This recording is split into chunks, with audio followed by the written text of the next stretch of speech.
All right, this is Antonio Moore. I'm here. I'm glad to be here with one of the people that I consider to be one of my close friends, Byron Allen, one of the few black billionaires that are out there that's advocating for like Black America in a strong way. He built his company, Entertainment Studios, from one show to now having one of the largest catalogs in all of Hollywood, at least independently. And definitely, I look forward to having a discussion with him today, not only about, as everybody knows, the Charter Time Warner lawsuit that's going on, also involving the FCC, but also about economic independence and also where Black America is at today. Do you want to say hello to the audience, Byron? Hello, hello. Thank you for having me. All right, cool. And my name is Antonio Morgan. Welcome to Tone Talks. I'm an attorney here in Los Angeles. I also write for Huffington Post, inequality.org. I have a piece on inequality.org that we're going to talk about today that really laid out like the state of Black America here in Los Angeles. And it isn't a good picture, and we'll talk about that in more detail. But let's just really just get to the crux of it and talk a little bit about Byron. Byron is one of those advocates that's like once in a generation, and I really say that after fully like researching him and having a chance to really sit and talk to him. He is continuing the legacy of Dr. King, pushing forward for Black America to be economically included in the overall discussion at tables involving telecommunications, entertainment, things of the sort. And Byron, did you want to say anything to the audience just before we get? Yeah, first of all, I want to say thank you because you are a terrific writer, and you were really gracious enough to come up to me at an event for all of the California African American attorneys, which I sponsored that event. I sponsored some scholarships for that event, and you came up and introduced yourself, and I have followed your career since then. You do outstanding work, and I think people are probably aren't aware of it the way they should be. Some are, some are not. But people should Google you and read your work, because it's an incredible body of work that you consistently put out on social media and in Huffington Post and in your blogs and in your writing and your articles, and it's really terrific, and it's on point, and it's consistent. So thank you. Yeah, and I definitely think that it's important to take the overall dynamic of what you're experiencing at the top level and bring it down to the home. And in so many ways, our Black media has disappeared in recent years, and it comes as a result of a lot of legal decisions, a lot of corporate decisions that are made that we aren't aware of. And so, I guess getting right to the crux of it, now, you're. I definitely you hit it. You hit it hard.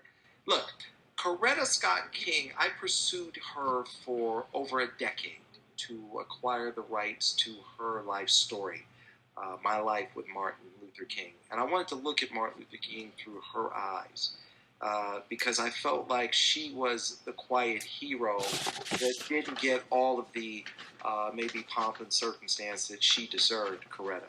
She's the one who really helped to navigate and was part of the architecture of the civil rights movement, raised their 4 children, raised millions of dollars to build the Martin Luther King Center for Nonviolent Change. She also made his birthday a national holiday. And I always found her to be spectacular. She shared with me, hey, Byron, as Black people, we have 4 major challenges. Number 1, end slavery. Number 2, end Jim Crow. And me personally, I think Jim Crow was as damaging or more damaging than slavery, because over 100 years, laws on the books designed to shut Black people down, to make sure Black people got absolutely nothing. She said, number 3, achieve civil rights. And number 4, the real reason they killed my Martin. And I'll never forget those words as long as I live. Number 4, the real reason they killed my Martin. Achieve economic inclusion. And it was something that came over, the hair went up on me. It was just unbelievable. The more I thought about it, and I couldn't stop thinking about that. Achieve economic inclusion, the real reason they killed my Martin. And I kept studying it and going over it again and again. And I realized it was, she said, they said it wasn't the I have a dream speech that they killed him over, or pushing for civil rights. We had already achieved civil rights by the time they killed Martin. They killed him because of economic inclusion, and it was the speech, "The Other America." And that's the speech that should be as famous as "I Have a Dream." That's the speech that every child should know. That's the speech that he gave, and the real reason why they killed him, the other America. No, I definitely agree, and I was lucky enough, privileged enough to assist you in writing a piece that we'll talk about towards the end of this conversation, which is the 8 solutions to make America great again, and we put that on Huffington Post. I mean, it was just a powerful set of solutions that you laid out, and everybody will get to hear those toward the end of this conversation, and I'll let you talk about a couple of them. But before I move forward, I always try to give the audience like a visual, and I want the audience to understand, and I'm going to pull up a chart so you guys can see the length that slavery was, the length that Jim Crow was, and how long we've actually been free. If you were to look at America across a time period of, let's just say for simplicity's sake, 1600, 1700, 1800, 1900, and then we had another 16 years of the 2000s. Black people were enslaved for the 1600s and the 1800s. Then if you look at the 1900s, in this chart, what you see that's pulled up right now, you'll see that Jim Crow took us almost into, and really it doesn't just stop in the 60s, it leads into the 70s. Black people have been free for maybe the duration of your career, in all honesty. And that freedom was even marred by mass incarceration. So, I mean, this context and this concept that we've arrived has never matched the reality of our history. Would you agree? Yeah, I mean, to be honest, let me just break it down. We're nothing more than modern-day slaves living on a modern-day plantation. And that's when, and it was that speech, "The Other America," that broke it down. When Martin Luther King said, "What does it matter if I have the freedom to sit at the lunch counter as my white counterpart and I cannot afford the same hamburger?" And it was then that I realized the matrix, which is, hey, as African Americans, primarily, we do not have access to a real education. You do not have access to jobs. You do not have access to opportunity. We do not have access to capital that is not predatory. So now what does that leave you? That leaves you in an environment where we're surrounded with drugs, gangs, guns, alcohol, and bullets. You are surrounded in a war zone. You're living in a war zone, and basically this is economic genocide. This is what we are witnessing, economic genocide. We are positioned to die. We are positioned to kill. We're positioned to be killed. Thus all the violence, because that's what you're going to get, speaking to the mass incarceration, when we don't have access to a proper education, capital that's not predatory, jobs, mentorship, and just opportunity. Yeah, and I absolutely agree. And I think that one of the things I love about what you say is you say bring out the calculator. And like in so many ways, like Yvette Carnell of Breaking Brown says, data matters. And Professor Wolf out of NYU, what he showed is that the middle black family, when you take out the family car and the couch, is worth $1,700. There's 14 million black homes. 7 million are worth less than $1,700 net. And so, like, when you start dealing with that reality, that our families, in large part, don't have the resources to take part in the American dream, we have to begin to question, why has that happened? Because what we've been sold is that it's all choice, when in actuality, what you're laying out, and that's what I love about your actions and also your company, is that it isn't just choice. There are fundamental decisions being made behind the scenes. So I wanted to transition and really to talk about your suit currently against the FCC, Charter, Time Warner. If you can explain that suit and the reasoning behind it, and your organization that you started as well, the National Association of African American Owned Media. I started the National Association of African American Owned Media because I feel it's important that we as a people own and control our image and how we're produced and depicted around the world.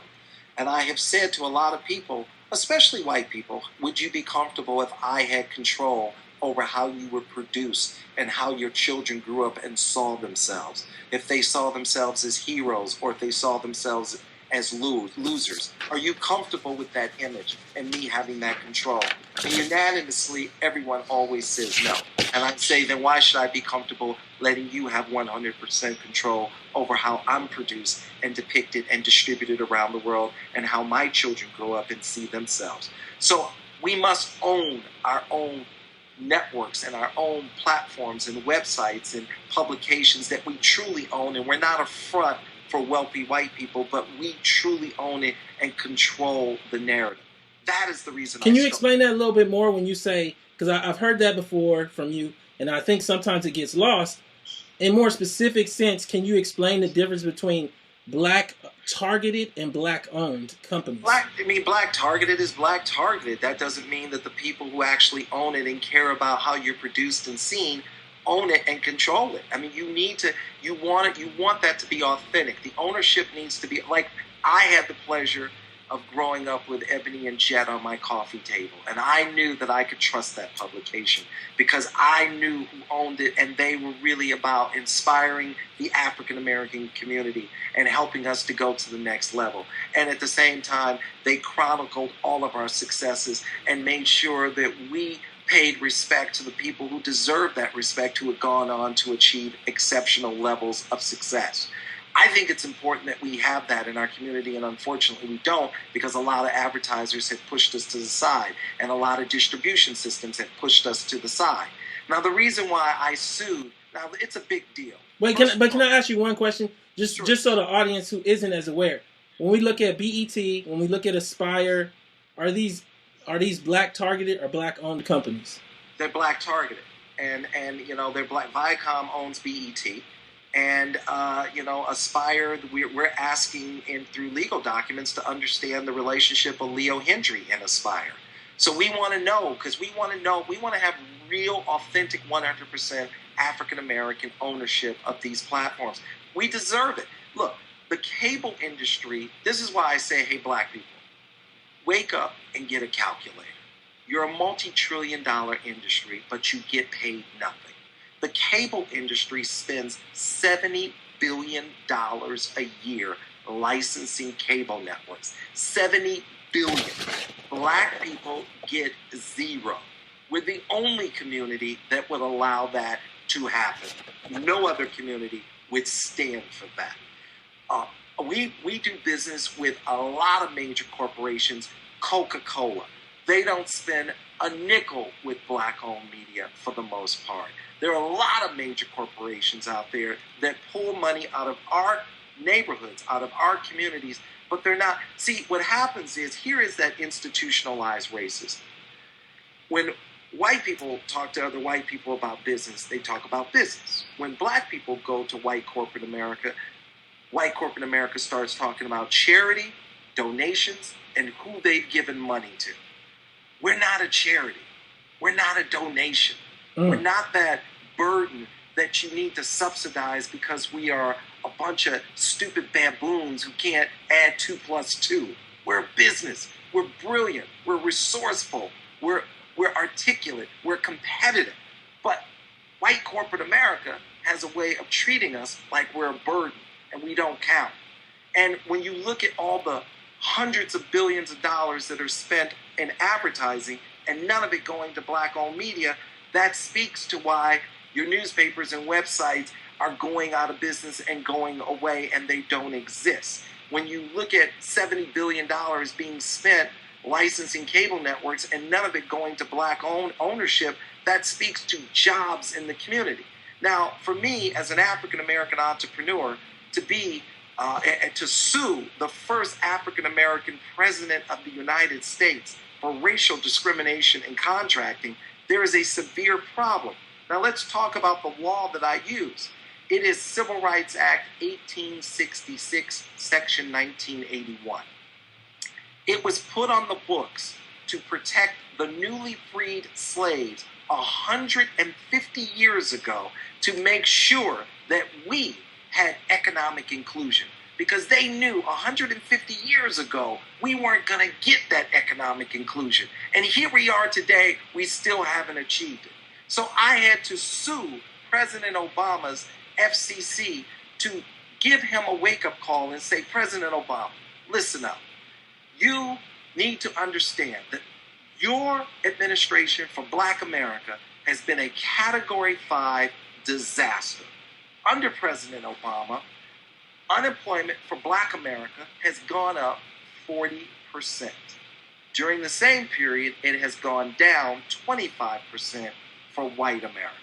This is off of his own website, .gov. Okay? Under President Obama, black home ownership is at a 25-year low. So black America, we're not living the American dream, we're living the American nightmare. So again, let me say this to everybody. I just want to make sure everybody understands who they're listening to right now. You're listening to one of the 4 black billionaires, and he's just laying it out for you. And I think sometimes, people, just because they don't see your face on television, they don't know you in the same sense as Oprah, that they don't understand that you're really out here laying out the information so everybody can get context from another perspective outside of their own home, why they're struggling, and so that then they can demand change. You know what I'm saying? Demand change. And what I said to President Obama, look, we black people, we died for you to be in the White House. Literally died, okay, for you to be there. Real simple things you can do that nobody can veto or block. It's not even possible, okay? Stop approving mergers that do not have real, true African-American economic inclusion. That is simple for you to do, and that is simple for you to audit and enforce. Also, you spent, President Obama, $700 billion, that's with a B, $700 billion to bail out the banks. Why don't you audit the banks? And you will see that the banks are not lending money to black people. And therefore, black people can't buy homes. Therefore, black people cannot start businesses. We're not getting business loans. And therefore, we can't start businesses, buy businesses, and grow our businesses and employ people in our community. You bailed out the banks. Why don't you audit the banks and enforce the laws that are on the books? Make sure they're lending money to black people. This makes a stronger America. President Obama, you control a $2 billion ad budget. Join the Army, join the Navy, join the Marines. President Obama, none of that money is making its way to black-owned media, black websites, black newspapers, black-owned radio stations, black television shows. Nothing. Can you give context for that? Because you told me once about a kind of a roundabout number of how much Go Army, Go Navy had given to $2 billion a year. No, but how much they had did with black business last year? Nothing. I mean, practically nothing. Bill Clinton mandated that the government spend money with black-owned media, and it was a presidential mandate, and it was ignored. And to Kerry's senator, he was Senator Kerry, now Secretary Kerry, to his credit, he opened up an investigation to find out why this mandate had been ignored. And not only did it not improve, it got worse from when Clinton said, guys, we are spending $2 billion a year. Make sure black-owned media is included. This is one of the few presidential mandates ever ignored, because when it comes time to spend money with black people, we're supposed to be nothing but consumers and slaves making minimum wage, living in a neighborhood that most people don't want to travel to. Now, here's another big thing that I am the White House's worst enemy, a Negro with a calculator. So the government, President Obama knows that the government pension fund money for government workers is $1 trillion. Government worker pension fund. All the people who worked at these pension funds, worked for the government, their pension funds. None of that is making its way to black communities, black professional money managers, and making its way into our communities. So you're asking us, America's asking black America to run the same race without any tennis shoes on a bunch of glass.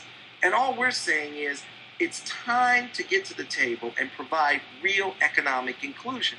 There's some real big problems out there. These pension funds that are buying businesses, and a lot of that pension fund money is coming from women and people of color. And those are the people who work, and their money goes into these pension funds, and then there's so-called professional pension fund managers, and none of that money, trillions, and I mean trillions, not millions, not billions, I moved on to the T's, trillions of dollars being invested, no economic inclusion for Africans. Obama's administration to say, President Obama, you know better. We trusted you because we considered you family, but you don't treat us like family. And part of it is our fault as black people. Look, we have to be smarter about it. The Jewish community was brilliant. They had an ask. They said, look, we want more protection for Israel. The Hispanic community, brilliant. They have an ask. They say we want immigration reform. The gay community, they were brilliant. They had an ask. They said they wanted gay marriage, and they got it. Black community, not so brilliant. We didn't have a real clear, definitive ask where we organized and said, you must deliver this. Other communities were very clear and wouldn't let up. They were united. We must be clear that we must have economic inclusion, and we must have it now, because the party's over. The moving trucks are going to be coming to the White House in less than a year. And what you're going to have is all of a sudden black people are going to look around and go, that was really nice. Those were some nice photos, but I'm broke. Yes, you went backwards. Who would have ever thought that you get the first black president and black people would go backwards economically? Well, guess what? Your nightmare is true. And it's time to wake up and demand that corporate America includes you, because it's rightfully yours. Yeah, and so I go back to the analogy that you gave earlier, and right after that, I really want to get into the lawsuit and why you added Al Sharpton, because I think it really is poignant for this moment of conversation. But so often we hear this race analogy, this running race where white people got a head start, and I guess my fundamental problem with that is when I sit back, it does a disservice to what happened to black people, because it doesn't really account to the fact that we were the shoes. We weren't a runner in the race, and we just started late. No, we were their shoes, their shoelaces, and now it's kind of like you want the shoes to race with you. And you tell the shoes that they're a person so that the shoes don't understand there's a hole in you because they raced on top of you for years and years and years. When we see these commercial businesses that are in our communities, like Nick's Check Cashing and things like that, we forget that people own those companies. I think it's so often we look at it as though it's an oppressive government that created subprime. No, individuals sold subprimes to you with the banks. And I feel like until we really acknowledge the reality of what slavery was, and particularly Jim Crow was, in terms of advantage, in terms of opportunity, and in terms of oppression, we can't move forward. And that's kind of where you're at. Yeah, you can't. You have to get on parity. You have to say, look, I say black America, good luck waiting for another black president and a black attorney general simultaneously. Mm-hmm. Nothing's happening without those two signatures of significance in this country. You need to put pressure on the banks. You need to put pressure on immigration reform. If our children aren't educated, then they're going to live a life of minimum wage. And minimum wage isn't enough to keep your head above water. Half the women in this country are living at or below the poverty line. And if the women fail, the foundation of the country, so likely will the children. I was very fortunate. My mother went to UCLA. She got her master's degree in cinema TV production. If my beautiful mother had not gone to UCLA, a high-end university, and gotten a master's degree in cinema TV production, it wouldn't have positioned me for success. And it's not a coincidence that her son has 40 television shows on the air and 7 24-hour HD networks. Your children position you for success. We have to get in there. And what I expected from President Obama was education reform and economic inclusion for all Americans, including African Americans, the furthest left behind. And this is something that's a matter of national security. This is something that's a matter of global competitiveness, because we as Americans are only 327 million people out of a global population of 7 billion people. Mm-hmm. Now, China has 2/3 of our nation, 200 million kids in college. 200 million kids in college in China. 2/3 of our nation. You can't compete when you have 2/3 of your nation in college in China and half of your nation here is living at or below the poverty line. In order to compete as a nation and to maintain our status globally, all minds must be on deck. Every mind needs to be fully engaged and maximized to its fullest potential to be a great America. These are simple numbers that are indisputable. We must engage everyone.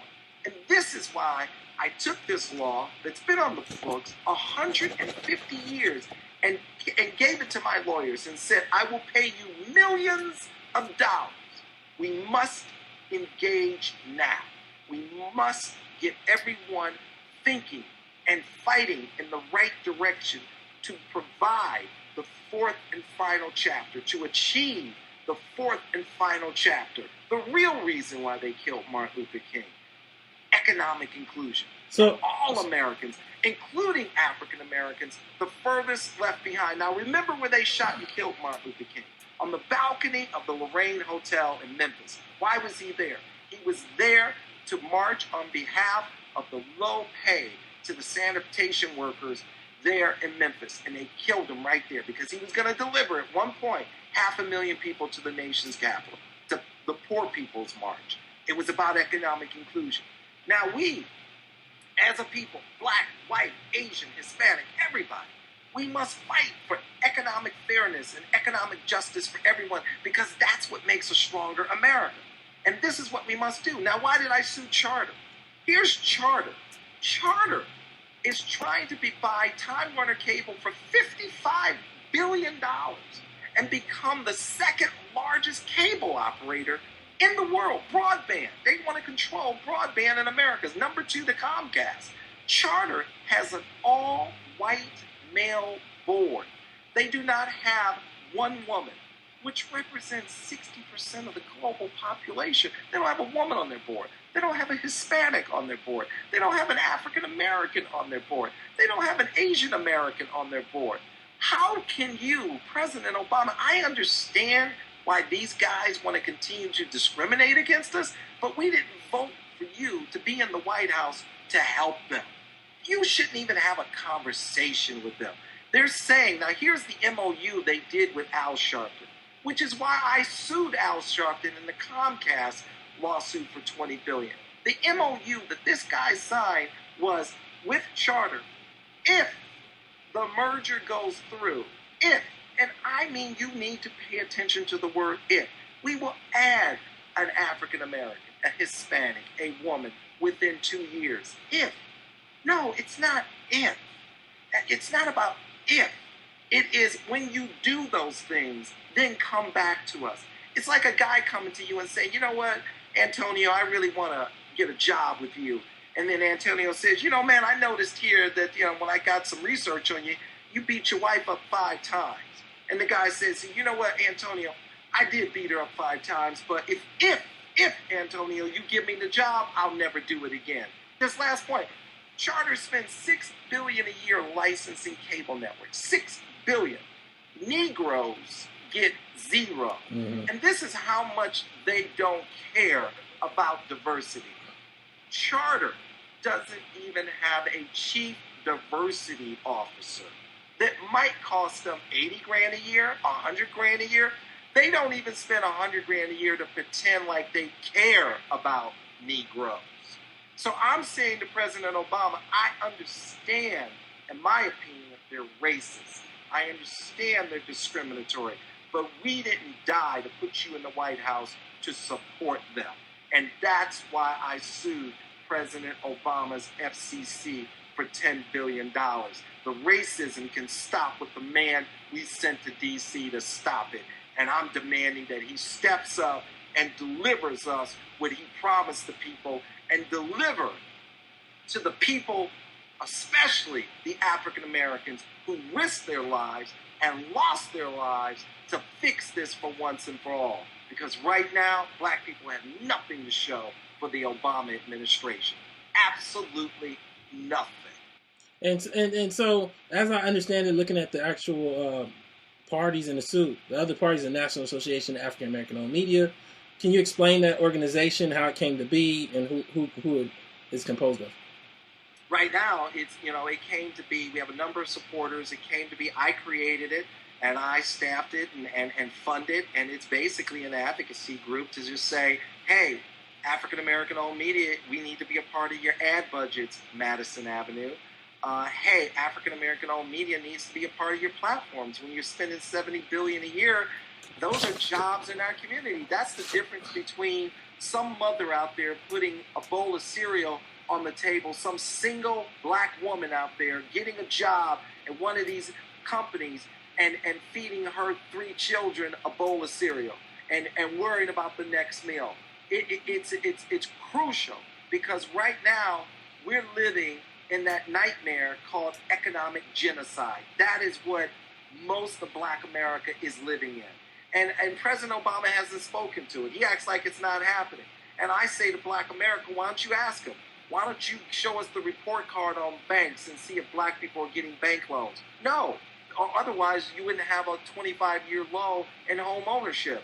No. You wouldn't have 40% increase in employment, unemployment in America. No. So, so we recently, and giving this more context so people can actually see it in terms of their actual lives. We recently saw Jet go out of print and go to internet. Some of that is technology. Some of it is ad support. And I guess I wanted you to use one of the magazines, whether it be Ebony, Essence, Jet, and you don't have to get too specific, but what kind of numbers of employees did they used to have versus now? Hundreds. And everybody, I got to tell you something. One of the greatest business books ever written was the founder of Ebony Jet, John H. Johnson. He wrote a book called Succeeding Against the Odds. Succeeding Against the Odds. One of the greatest books ever, because he writes about what he had to do to succeed. I mean, when he tried to go buy a building on Michigan Avenue, and the guy, when he showed up, the guy said, I'm not selling this building to some nigger. And then, John H. Johnson, you know what he did? He got in his Rolls Royce, drove back to the office, called a white lawyer, hired the white lawyer, said, I need you to buy this building for me in a trust. And then after you get it into the trust, flip it over to me. White lawyer called up that dude and said, hey, is that building for sale? He goes, yeah, it's for sale. Some nigger came by here thinking he could buy it. He said, I'm gonna send my maintenance guy by, and he's gonna check it out. And then, John H. Johnson parked his Rolls Royce around the corner, went in the trunk of his car, pulled out some overalls, walked in, checked out the building, went back to his Rolls Royce, put the overalls back in the trunk of his car, drove to the office, and told his white lawyer, buy that building. And he was the first black man to own a building on Michigan Avenue. That's what we must always remember, what we have to do to achieve the simplest things. And I'm saying this because I'm saying, Black America, you got to wake up. This is the matrix that you're in. And the sad thing is, it's easier and cheaper to educate. To educate a child properly, maybe $30,000 a year or less. And I'm talking high-end private school level. Incarcerate, $80,000 a year. It's an industry. They rather incarcerate you than educate you. That tells you everything you need to know. But as a matter of survival, you really need to be educated. You really need to be maximized. And that's why I filed these lawsuits, to make sure our networks get the distribution and economic inclusion they deserve, to open the doors by starting the conversation and saying, you know what, we deserve to be here. Most people don't know about this law that I use. It really tripped up on some of the best lawyers, and it has beaten them down. Because when it was put on the books, most white people, 150 years ago, most white people were forgotten about it, and most black people, we never knew about it. So I put it on the table as a way to start the negotiations and to address the fourth and final chapter. Economic inclusion for all Americans, especially African Americans. Enough already. Everything you're seeing is a direct result. All of this, the violence, the drug abuse, the alcohol abuse, all of it, everything you're seeing is a direct result of the lack of economic inclusion. You subtract that and you inject into the ecosystem economic inclusion, a lot of the drug abuse goes away. A lot of the alcohol abuse goes away. A lot of the violence goes away because everybody's educated. Everybody's engaged. Everybody's working. Everything you're seeing is a direct result of the economic inclusion. They've taken the oxygen out of the room. That is what you're witnessing. You need to put pressure on President Obama to deliver the hope and change. You need to put pressure on anybody that wants your vote. And you need to say to them, right here is the greatest war zone on planet Earth, right here in urban America. We need the education. We need the economic inclusion, and that means bank loans that aren't predatory. That means investments in our community that are not predatory. And that means economic inclusion when the government is spending billions of dollars, trillions of dollars, and also when you're approving these mergers by these corporations who act like they're good corporate citizens, and the only black person they know is the guard downstairs at the front desk. That doesn't work.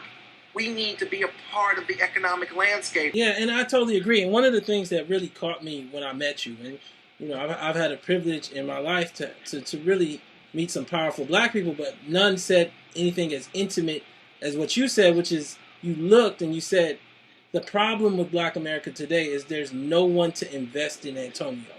And I really took that to heart when I sat back down and started to think about what you were saying in that statement. And when I look at like societies across the globe, like they're kind of like four great areas of resource. One is land, two is food, three is military, and four is telecommunications.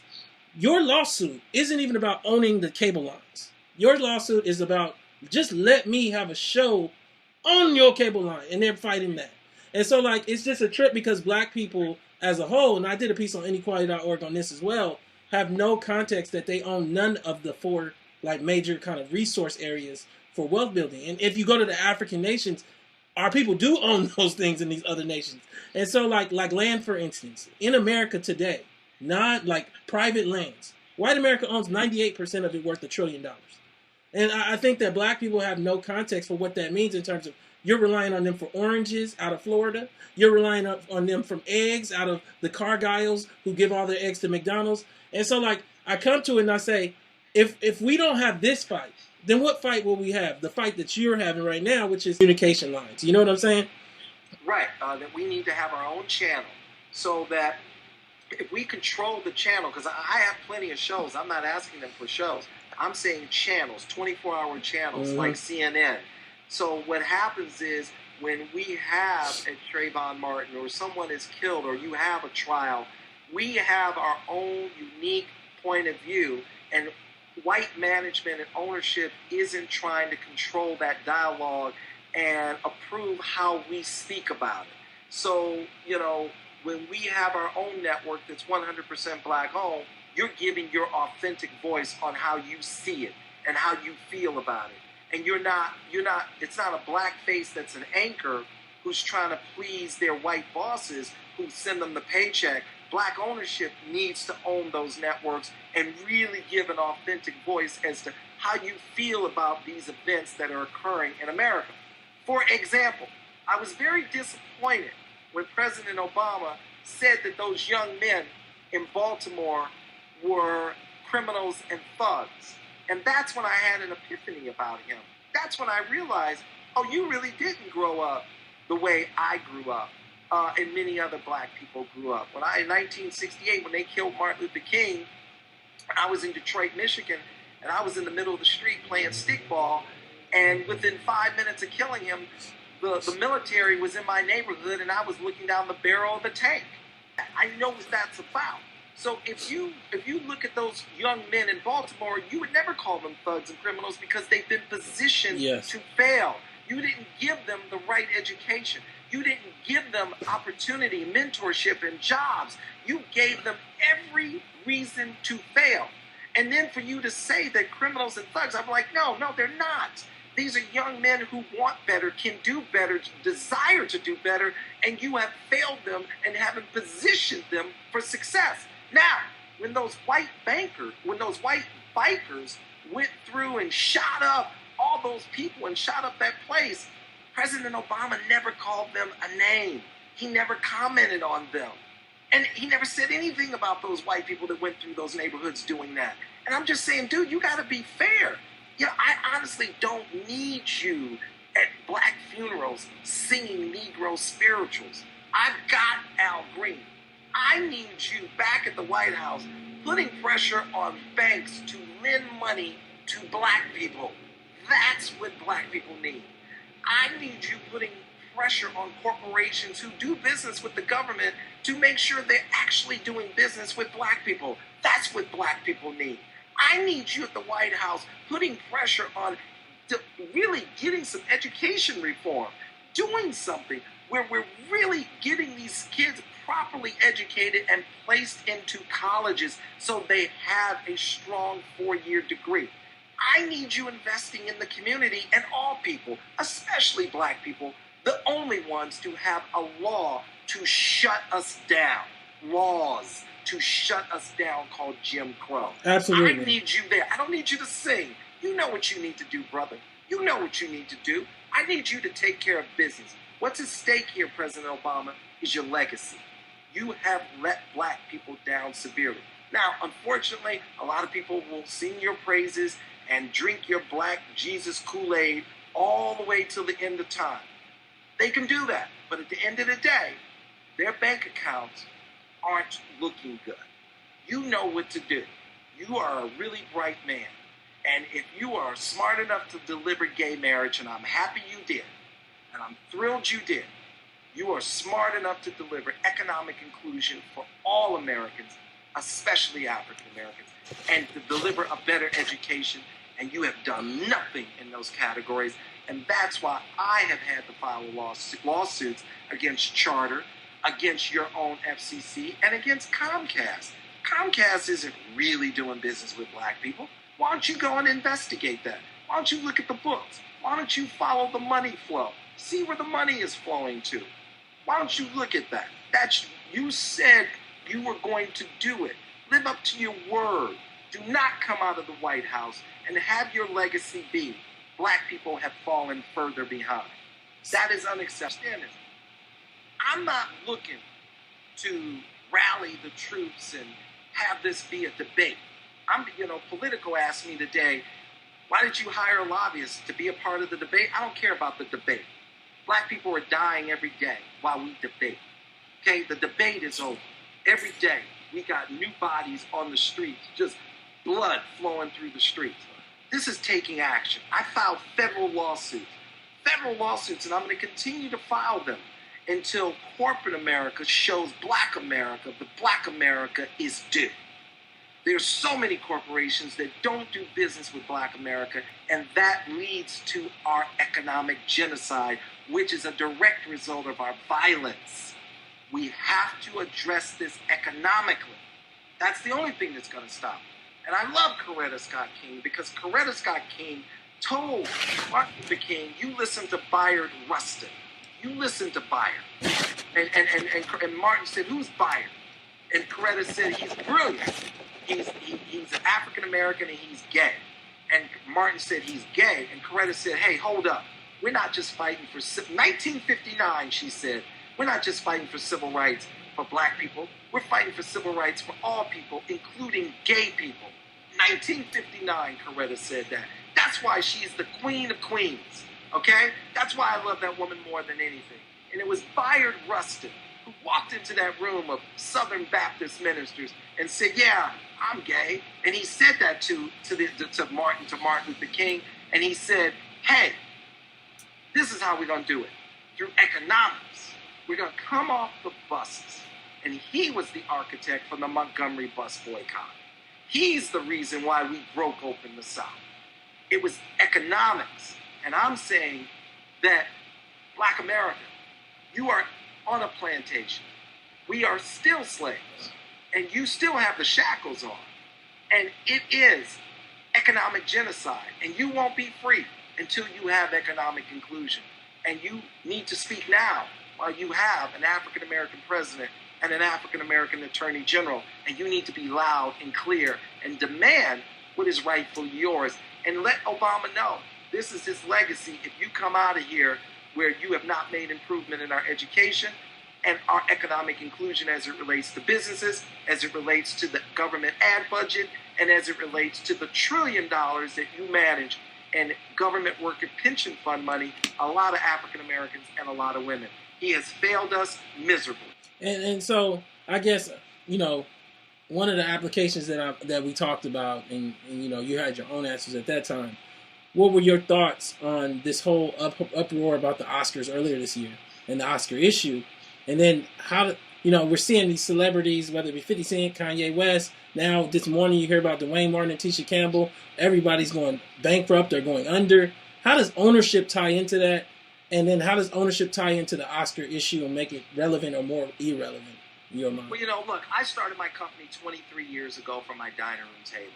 And I called all 1,300 television stations, and for about a year, they told me no, and I got about 40,000 no's to get 150 yeses. And I went and kept half the advertising time in my television shows. I sold them a 1-hour show, and I kept 7 minutes, and the local TV stations kept 7. And I went and sold my 7 minutes to national advertisers. I now have 40 television shows, the largest privately held television library in the world, about 5,000 hours, and the largest privately held portfolio of television cable networks. I own 7 of them. And one of them's Cars.tv. They're not black targeted. We own Cars.tv, which we won an Emmy for, Pets.tv, Comedy.tv, Recipe.tv, Justice Central, a 24-hour court and legal news channel. So I started 23 years ago. Now, to speak to diversity, I bought a company called Freestyle Releasing. Freestyle distributes movies directly to the movie theaters in America, about 50,000 screens. We deal directly with all the movie theaters, and the theaters send the money directly to us. That's a first. That's a first in the history of this country. We now have a relationship with the theaters directly, and we're putting out... A first what? The first African-American owned company to put out 15 to 20 movies a year and to have a relationship directly with the movie theaters in this country. That is a first, where the theaters send me the money, not the studio. We're the studio. It's taken a couple of 100 years to get here, but we're here. And that is a big step. So now, we just put out this weekend, Meet the Blacks with Mike Epps. Well, we put that out. I don't know how much love that movie would have gotten from the other studios. I'm guessing not a lot of love. And we put the movie out. And the producers were very appreciative. You need a place like Freestyle Releasing, which I bought it. I own it 100%, and I bought it so we can have a direct relationship with the theaters. Now we can control how our stories are told, how we're produced, how we're depicted. I mean, look, Race came out. It's about Jesse Owens. Now, it wasn't white America that funded that movie. It was the French that funded that movie about Jesse Owens because they revere him so much. We have to put ourselves in a position to fund that movie and to tell his legacy. That's why I bought Freestyle Releasing, and I paid millions of dollars to do it because I wanted to make sure we have a direct relationship with every movie theater in this country, all 50,000 screens, and now we have that relationship to go direct and tell our stories. That's how you speak to diversity. Here's the deal. We have the talent in the community. The talent is abundant. As a matter of fact, everybody looks to the talent in this community to figure out what's on point. The talent is off the Richter scale. We have an audience that's underserved. But the problem has been we have management in place that keeps us from getting to the audience. By me buying a distribution company that goes straight to the theaters, I got rid of the management that's been blocking us for decades, and now we're direct. And now we can speak to diversity. And that's the key. Don't, take off your knee pads. Stop begging. Click your heels 3 times, Dorothy. You're already home. You're already special. You're already spectacular. You already have everything you need. You just need to go right to the audience because they've been waiting for you to come home for a long, long time. No, and I definitely agree. And we're moving through this, and I guess given this kind of context for like Black America, so many people just don't know about the state of Black America. There's 14 million Black homes, around like 40 million Blacks live in those homes. That's about 3.1 person per home. There's about 80 million white homes, about 180 million whites live in those homes. That's about 2 people per household. So already there's just a skew towards the white household having less people per home. But where you really start seeing the numbers is the top 5% of Black homes only have 350 in hard assets.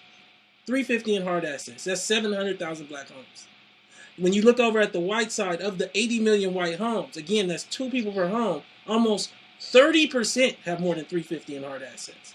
So what that means is that they have whole communities that live amongst each other in stability, in situations where they can exchange and trade that stability. And I think for Black America, in so many ways, they lost sight in the reality of what their situation is as far as their economic stability. And I think that one of the things that I really can see about your whole movement is to bring awareness that we aren't doing well and that economic genocide is upon us. The middle Black family in America is worth $1,700. I mean, that's just sickening. And one of the things that, just this month, and this, we're going to talk about this, UCLA and Duke researchers released a powerful piece. This is the second city they've done. They did Boston first, and now they've done LA. And inequality.org reached out to me to write a piece on it. And what they showed in this piece were just insane numbers. I mean, in Los Angeles today, they showed that the middle white family is worth $300,000, 110 liquid. That's regardless of education, the middle white family. The middle Black family is worth $4,000, 200 liquid. And again, like I told you before, they're counting durables. So that means that they're counting the family car. You take out the family car, you're probably at about $100 or $300 hard, 200 liquid. That's the middle family. How do we as a group expect to survive, compete, send our kids to UCLA, to Stanford with those kind of numbers? It's not going to happen. And basically what that is, bringing it to the bottom line, when you pull out the magical Black calculator, Black people are absolutely broke and negative. Yes. If you're Black and when you're Black and born, you owe money. That's how bad it is. So I mean, you gotta get to President Obama as a people and say, listen, you can't come out of the White House and approving mergers that don't include us. You gotta check these banks and audit these banks, and you will see that these banks are not lending money to Black people. It's not mathematically possible when homeownership is at a 25-year low. And if you don't own your home, you're in big trouble. You have to participate in the appreciation because you can pay off that home and leave it to your children or your grandchildren, which is very common in the white community. Those are very much needed events that must occur. Black people need to go buy life insurance. So when you die, and you will die, somebody gets paid. Don't just die. Make sure somebody gets paid. Or at least your funeral is paid for. You say what? Or at least your funeral is paid for. Go buy some life insurance and buy plenty of it. And buy and stretch while you're young. Buy a home. Buy an apartment building. Live in one of the apartments. Maintain your credit. Don't mess up your credit. If you do, go get it fixed. You have to invest in real estate. Do not invest in anything that depreciates. Shiny things depreciate. They go down in value. You have to be very prudent. You have to be very, very disciplined. Only invest in things that can go up in value. Real estate goes up. Buy real estate and live in it. Rent it. Buy it. Keep buying it. And pay it off and leave it to your kids and your grandkids. And know, and here's the good news, the first $10 million in assets, hear me out, the first $10 million in assets that you leave to your loved ones, tax-free. That's a big deal. So you got to get ahead. You got to set up the next generation for success. You got to push hard for education. You got to, if our schools aren't great in our neighborhoods, and believe me, they don't care, then the community has to come together and tutor the children. Take a home and put computers in and get the kids off the street and tutor them. Let's talk about some of the eight solutions if we can, Antonio. Yeah, definitely. So you had 8 solutions. We did this piece. It was 8 solutions to fix the Great American crisis. You can go on the internet, look it up. It's on Huffington Post. And those 8 solutions are just briefly: education reform, access to non-predatory home loans, audit the banks, number 3. Number 4, make internet free. Number 5, equality and justice. Number 6, and again, equality in justice, meaning like criminal justice system. Number 6, government economic inclusion. Number 7, access to capital. And number 8, stand up to corporate institutional racism. So I'm just going to leave the floor open for you to talk about the ones that you want to, 2 or 3, if you could touch on them. Yeah, I mean, look, you got a problem when the former attorney general is saying, hey, black people are getting longer sentences than white people doing the same crime. I mean, that's a wake-up call. I mean, I'm sorry. Why do you let that statement fall on the floor? You got to jump on that. And President Obama, you have to address it. Don't act like your attorney general didn't say it. And maybe that's the real reason why he resigned, because he brought that to the forefront and nobody in the White House cared to address it. Maybe that's the real reason Eric Holder went exit stage left. Black America, wake up. Really? What other community can you say that to and people don't go ballistic? Only black people. Why? Come on now. Step up. So what is corporate institutionalized racism? That's charter. You're not having. That's charter not doing business with 100% black-owned media. That's charter having an all-white male board, and that's Tom Rutledge paying himself $16 million a year, which is $16 million more than he paid the black-owned media. That's having an all-white male board like nobody else exists. That's not honest. That's horrible. That's evil. That's wrong. And Martin Luther King said, look, not speaking up is basically you're complicit. You're supporting it. We have to stand up. We have to speak up. And there's a number of things that we must do as a people. And I wrote those 8 solutions to make it loud and clear. And we're not going to get there without education reform. We're not going to get there without pulling. That's the other thing. President Obama, he made that comment about those young men in Baltimore, and his own Justice Department gave a $150 million fine to one of the banks that were charging black people more money for the same loan that they were charging white people, all things being equal. Are you serious? Those black kids could never steal, and I'm not condoning that in any way, could never steal what that bank stole out of our community with those discriminatory practices. And I'm just being honest. I'm not angry. People think, people try and cast you as the angry black man. I'm not. I'm passionate. Don't confuse it. I'm informed. Don't confuse it. I'm standing up for our rights. Don't confuse it. I'm not angry. Anger's not going to get us anywhere. I'm intelligent. I'm informed. And by the way, I don't have to say a word. I could do what most wealthy black people do. Say, hey, I got mine, get yours. But I'm not saying that. I'm saying I got mine, but what I achieved was damn near a miracle, and it shouldn't be that hard for all and that's what I respect about you, man. It's just this, like, get off that Horatio Alger message that everybody's kind of saying and really get honest about what happened. It's kind of like, I just caught a time window. Don't get me wrong, I worked hard, but I had certain resources, and that's not a way a community or a group can achieve success. So the last question I'm going to ask you, because I know time is running short, is really, we're in the election cycle. It's election 2016. We're looking at Bernie. We're looking at Hillary. And then on the other side is Trump, really. I mean, what are you seeing with this election? How should we approach the Democratic candidates if that's the way we're going to go? And just what is your general feel on where Black America should be at? Black America needs to be loud, needs to be clear, needs to speak up. I have a lot of love and respect for the Jewish community. And quite often I get invited to fundraisers, political fundraisers. And I can tell you without exception, I've never been to a political fundraiser in West LA with someone very wealthy, very prominent, Jewish, who would always ask, without question, hey, I'd love to support you, but now tell me what you're going to do to protect Israel. I love that. I love that, how proud and supportive and straight up, let me tell you what my agenda's about.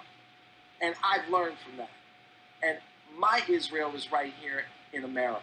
It's Black America. And myself and all Black Americans need to stand up and ask the same question that the Jewish community asks so brilliantly to these politicians. Hey, what you gonna do for Black America? Straight up. And if you don't get the answer you're looking for, then don't give them your vote. Because my Israel is 10 minutes from where we sit. Oh, definitely, man. I mean, this was just a powerful conversation. Think that we're going to share this around the world. And so, like, I thank you for coming on Tone Talks. And I definitely am following you, and look forward to talking to you soon. All right, I love you, brother. Stay strong. Thank you.